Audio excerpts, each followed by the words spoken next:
UPSC और HCS में बार बार पूछा जाने वाला टॉपिक ब्रिटिश गवर्नर जनरल्स और वॉइसरॉय आज एक वीडियो में कंप्लीट कर देते हैं। तो चलिए स्टार्ट करते हैं। तो सबसे पहले जो ब्रिटिश गवर्नर जनरल्स हैं उनमें है वॉरेन हेस्टिंग्स। वॉरेन हेस्टिंग का जो आपका टाइम पीरियड रहेगा बेटा वो रहेगा 1774 से लेकर 1785 तक। ये जो है पहले गवर्नर जनरल थे इंडिया के और इनको जो है अपॉइंट किया गया था गवर्नर जनरल फोर्ट विलियम का। कहां पर? फोर्ट विलियम के अंदर। और वहीं पर जो है इन्होंने एक्सरसाइज की थी किसकी? कि भाई वो ईस्ट इंडिया कंपनी के ऑफिशियल्स को ऑल ओवर इंडिया में कैसे कंट्रोल कर पा रहे हैं। नेक्स्ट है कि इन्हीं को जो है इंग्लैंड के अंदर इम्पीच किया गया था कि भाई इन्होंने कुछ गलत काम किए हैं उसके लिए, जो रोहिला वॉर है उसमें। तो लेकिन इनका जो है बाद में जो हटा दिया गया था इनका इम्पीचमेंट, क्योंकि इनके अगेंस्ट कोई भी सबूत नहीं मिल पाए थे। नेक्स्ट है लॉर्ड कॉर्नवालिस। लॉर्ड कॉर्नवालिस का जो टाइम पीरियड रहेगा वो 1786 से लेकर 1793 तक का रहेगा। और इसमें क्या था कि इन्होंने परमानेंट सेटलमेंट जो है उसको एक तो लागू किया था और एक एग्रीमेंट बनाया था ईस्ट इंडिया कंपनी और बंगाली जो लैंड लॉर्ड्स थे, यानी कि वेस्ट बंगाल के जो लैंड लॉर्ड्स थे उनके बीच में, कि भाई जो रेवेन्यू आएगा उसको फिक्स कर दिया गया। तो इसको क्या बोल रहे हैं? Permanent settlement. कि भाई उनके साथ एक सेटलमेंट कर ली कि इतना रेवेन्यू जो है वो लैंड से हमें मिल जाना चाहिए। उसके बाद है इन्होंने जो है सॉरी नेक्स्ट है हमारा लॉर्ड वेलेस्ली। लॉर्ड वेलेस्ली का जो टाइम पीरियड रहेगा वो रहेगा 1798 से लेकर 1825 तक। और इन्होंने ही जो है सब्सिडरी अलायंस को इंट्रोड्यूस किया था। और इसका क्या था कि भाई जो इंडियन रूलर्स हैं उनको अपने अंदर कैप्चर करना, यानी कि ब्रिटिश कंट्रोल के अंदर उसको लेकर आना, और साथ साथ में ब्रिटिश फोर्सेस को उनकी टेरिटरी के अंदर रखना। तो जो ऐसा पहला स्टेट कौन सा था कि जिसने सब्सिडरी अलायंस को जो है एक्सेप्ट कर लिया था? तो वो था हैदराबाद। कौन सा स्टेट था? हैदराबाद था। ये बहुत ज्यादा इंपॉर्टेंट है, ये बार बार पूछा भी जाता है एग्जाम्स के अंदर, यूपीएससी में और एसएससी सीजीएल के अंदर भी ये चीजें पूछ ली जाती हैं। और जितने भी पीसीएस एग्जाम होते हैं, चाहे वो एचसीएस है, यूपी पीसीएस का एग्जाम है, सभी के अंदर जो है इस तरह के क्वेश्चंस जो है वो पूछ लिए जाते हैं। इसलिए फैक्चुअल क्वेश्चंस मैं आपको साथ साथ करवा रही हूँ। नेक्स्ट है लॉर्ड विलियम बेंटिक। इनका टाइम पीरियड रहेगा 1828 से लेकर 1835 तक। और ये पहले जो है गवर्नर जनरल ऑफ इंडिया थे। जो हमने विलियम बेंटिक को देखा, सॉरी वॉरेन हेस्टिंग्स को देखा, वो थे हमारे first governor general in India. ऐसे ही लॉर्ड विलियम बेंटिक जो थे ये भी क्या थे? First governor general of India in 1828। ठीक है। साथ में क्या था बेटा कि इन्होंने जो है वो सती को अबोलिश करवाया था। राजा राम मोहन राय जी थे उनके साथ मिलकर, और इंट्रोड्यूस किया था इंग्लिश एजुकेशन को इंडिया में। कि भाई अब जो है चाहे प्राइमरी एजुकेशन है, चाहे सेकेंडरी एजुकेशन है, या यूनिवर्सिटी लेवल पर जो भी एजुकेशन है उसके अंदर क्या होगा कि जो इंग्लिश लैंग्वेज है उसको ये कंपलसरी करना सोच रहे थे। देन उसके बाद है बेटा आप लोगों का, एक मिनट में चेंज कर लेती हूँ, लॉर्ड डलहौजी। लॉर्ड डलहौजी का जो टाइम पीरियड है वो 1848 से लेकर 1856 तक था। इन्होंने जो इंट्रोड्यूस किया था वो किया था doctrine of lapse. Doctrine of lapse के साथ साथ इन्होंने क्या किया था? रेलवेज और टेलीग्राफ को भी इन्होंने इंट्रोड्यूस किया था इंडिया के अंदर, और इनको मेकर ऑफ मॉडर्न इंडिया भी बोला जाता है। नेक्स्ट है लॉर्ड कैनिंग। लॉर्ड कैनिंग का टाइम पीरियड था 1856 से लेकर 1862 तक। और ये जो थे गवर्नर जनरल थे जब फर्स्ट वॉर ऑफ इंडिपेंडेंस यानी कि सिपोई म्यूटिनी हुई थी 1857 के अंदर। उस दौरान जो गवर्नर जनरल हैं वो कौन रहे हैं? लॉर्ड कैनिंग रहे हैं। और यही जो है वो फर्स्ट वाइसरॉय ऑफ इंडिया भी रहे हैं। कौन? Lord Canning. तो ये मोस्ट इंपॉर्टेंट है। सबसे पहले हम क्या देखेंगे? वॉरेन हेस्टिंग्स जो गवर्नर ऑफ कौन थे? Governor general of India. उसके बाद लॉर्ड विलियम बेंटिक, ये भी गवर्नर जनरल ऑफ इंडिया जो है। उसके बाद लॉर्ड कैनिंग जो कि वाइसरॉय ऑफ इंडिया है। इनके बाद नेक्स्ट जो थे वो थे लॉर्ड मायो। 1869 से लेकर 1872 तक का इनका टाइम पीरियड रहा है। ये कौन थे? वाइसरॉय ऑफ इंडिया थे, जिनको जो है अंडमान आइलैंड के अंदर एक कॉन्फ्लिक्ट हुआ था उसके दौरान इनको मार दिया गया था। लॉर्ड मायो ने जो है वो फर्स्ट सेंसस करवाया था इंडिया का, लेकिन बेटा ये अनसिंक्रोनाइज्ड था। अनसिंक्रोनाइज्ड का मतलब होता है कि ये सिर्फ ब्रिटिश टेरिटरी के अंदर किया गया था, प्रिंसली स्टेट इसके अंदर इंक्लूड नहीं किए गए थे। ऑल ओवर इंडिया जो है ये नहीं हो पाया था। उसके बाद है लॉर्ड लिटन। लॉर्ड लिटन जो है उनका टाइम पीरियड रहा है 1876 से लेकर 1880 तक का।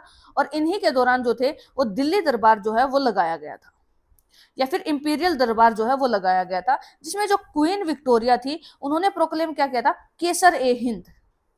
ठीक है। और वो 1 जनवरी 1877 के दौरान उनको केसर ए हिंद की उपाधि दी गई थी और दिल्ली दरबार को ऑर्गेनाइज किया गया था।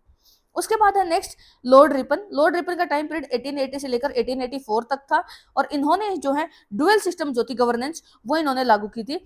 इसके जो पहला स्टेट था जिसके अंदर जो है डुअल चीजें लागू की गई थी वो कौन से थे, वो थे हमारा बंगाल। उसमें क्या किया गया था कि जो दीवानी राइट्स है वो तो किसके पास रहेंगे, ब्रिटिशर्स के पास, और एडमिनिस्ट्रेशन किसके पास चला जाएगा, जो नवाब थे या जो प्रिंसली स्टेट्स थे उनके पास चला जाएगा।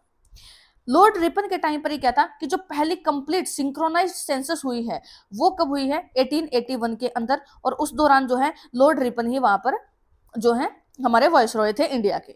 इन्होंने जो है इल्बर्ट बिल को जो है इंट्रोड्यूस किया था कि भाई इंडिया के जो जजेस हैं वो अब ब्रिटिशर्स के केस ले सकते हैं, और इनको जो है father of local self government भी बोला जाता है इंडिया के अंदर।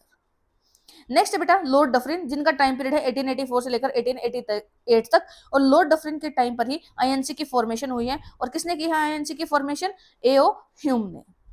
उसके बाद है लॉर्ड कर्जन। लॉर्ड कर्जन का जो टाइम पीरियड रहा है 1899 से लेकर 1905 तक, इन्होंने क्या किया है, पार्टीशन ऑफ बंगाल 1905 में, और स्वदेशी मूवमेंट को इन्होंने लॉन्च किया। और लॉर्ड कर्जन के टाइम पर ही 1904 में यूनिवर्सिटी एक्ट लाया गया था। कौन सा एक्ट लाया गया था, यूनिवर्सिटी एक्ट लेकर आया गया था। नेक्स्ट उसके बाद है लॉर्ड हार्डिंग्स। लॉर्ड हार्डिंग का टाइम पीरियड है 1910 से लेकर 1916 तक। इन्होंने क्या किया था, कैपिटल ऑफ इंडिया जो है उसको शिफ्ट करके कलकत्ता से दिल्ली कर दिया था। कलकत्ता से दिल्ली किन्होंने किया था, लॉर्ड हार्डिंग ने। उसी दौरान उन्होंने क्या किया था 1911 के अंदर, कब, क्योंकि जो जॉर्ज किंग थे, इंग्लैंड के जो किंग थे, वो दिल्ली दरबार अटेंड करने के लिए आए थे 1911 में। ठीक है, और इसी दौरान जो है असैसिनेशन अटेम्प्ट किया गया था रास बिहारी बोस का और दूसरे लोगों का भी।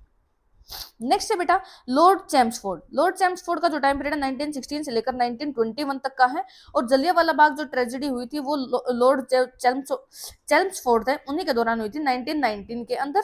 मोंटेग्यू चैम्सफोर्ड रिफॉर्म ये लेकर आए हैं। रोल टैक्ट इसी दौरान हुआ था।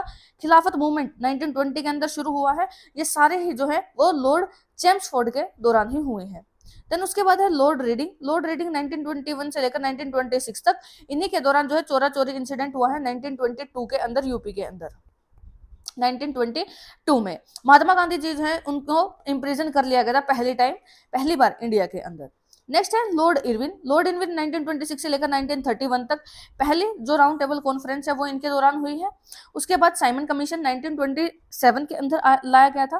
गांधी इरविन पैक्ट हुआ है 1931 में, और फेमस जो डांडी मार्च वाला जो आप देखते हो 1930 के अंदर हमारा जो मूवमेंट चला था वो भी लॉर्ड इरविन के दौरान ही हुआ था।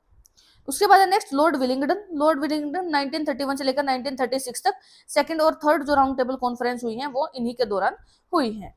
उसके साथ साथ कॉन्फ्रेंस जो है उन्होंने हेल्ड करवाई है। कम्युनल अवार्ड जो ब्रिटिश पीएम थे रैमसे मैकडोनल्ड, उनके बीच में जो पूना पैक्ट हुआ था महात्मा गांधी और बी आर अम्बेडकर के जी के बीच में।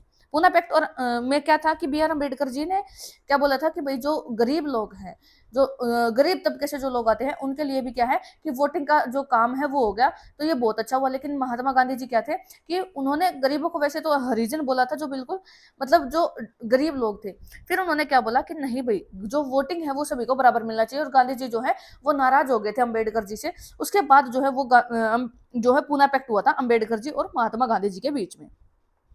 नेक्स्ट है लॉर्ड लिनलिथगो। लॉर्ड लिनलिथगो थे 1936 से लेकर 1943 तक, और जो क्रिप्स मिशन है वो इन्हीं के दौरान आया था, और क्विट इंडिया मूवमेंट भी जो है 1942 में इन्हीं के दौरान चलाया गया था। और ये क्या था, ये लीडरलेस मूवमेंट था। यहां पर कोई भी लीडर जो है वो हेड नहीं कर रहे थे, लीडरलेस मूवमेंट। ठीक है, क्योंकि सभी को जो है इम्प्रिजन कर लिया गया था, पहले ही उनको सबको पकड़ के और जेल में बंद कर दिया गया था।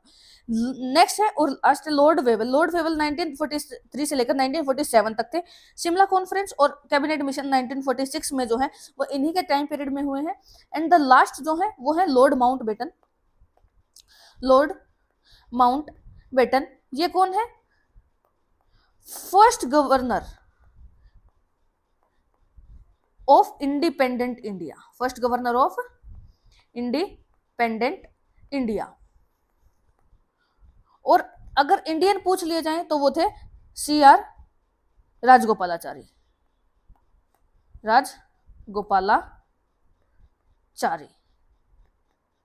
ठीक है, ये किसके थे, इंडिपेंडेंट इंडिया के first and the last governor general. Independent India के इंडियन जो गवर्नर थे वो। ठीक है, तो यहाँ पर हमारे गवर्नर जनरल्स जो है वो खत्म होते हैं। मैंने बिल्कुल आपको इजी नोट्स प्रोवाइड किए हैं, एक एक जो इंपॉर्टेंट चीज थी मैंने सिर्फ आपको वही प्रोवाइड किए हैं। ऐसे वीडियोस के लिए हमारे चैनल को फॉलो कर लें। Thank you.